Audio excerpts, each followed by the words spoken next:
As the Russian invasion of Altus enters its initial hours, one of the fiercest and most documented engagements has taken place in the small town of Kore. Independent journalists on the ground have confirmed heavy fighting between Russian forces and the Altus Defense Force, ADF, at a strategic outpost just outside the town. At approximately 6:30 a.m., local sources reported the ominous presence of a Russian Mi-28 attack helicopter seen engaging the ADF outpost near Kore.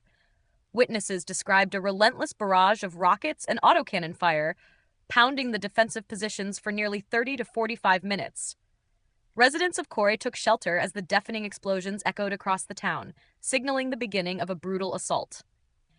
As the air assault subsided, at around 7 a.m., reports emerged of a Russian motorized unit moving towards the Kore outpost.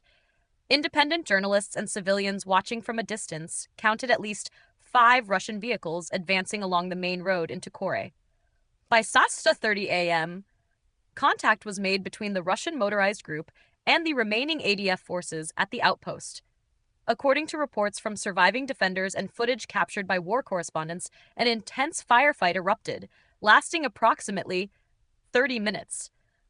Explosions, trace fire, and gun battles engulfed the outpost as ADF forces fought desperately to repel the assault.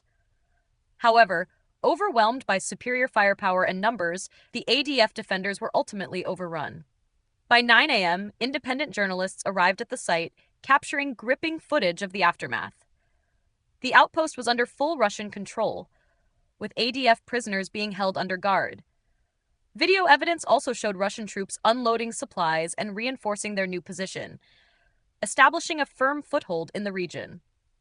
Despite the outpost's fall, the town of Kore itself remains unoccupied by Russian forces, according to reports from civilians still sheltering inside their homes. However, with the outpost now secured, fears mount that Russian units will push deeper into Kore in the coming hours. This is a developing story. Stay tuned for further updates as we continue to report from the ground in Altus.